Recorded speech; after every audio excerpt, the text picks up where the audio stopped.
Posibleng pagtaas ng kaso ng diarrhea sa Region 1 binabantayan ng CHD1. Narito ang report.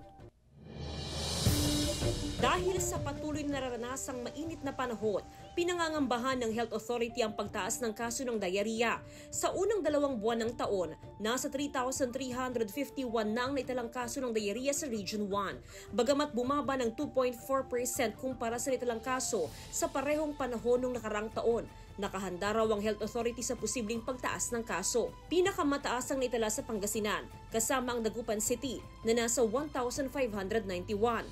Kapag mainit po kasi ang panahon, especially ngayon po, no, may dagdag na epekto pa po no, ng El Nino, yung ating mga safe water sources, medyo na tutuyot po sila no, or nawawalan po sila ng tubig. Kaya yung mga ibang kababayan po natin ay parang na-force na kumuha po ng tubig doon po sa mga hindi po safe na water source. Sa Dagupan City, mahigpit ang monitoring sa mga water refilling station ngayon.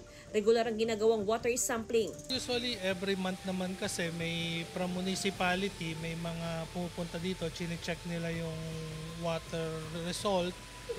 So, lagi naman pasado, awa ng Diyos. Kanya-kanyang pag-iingat ang mga Dagupenyo para makaiwas sa anumang sakit ngayong mainit ang panahon. Pinapaliguan palagi paano makaiwas sa init ng katawan. Saka tubig ng marami pinapainom dahil mahal ang pa-ospital. Ganun pa.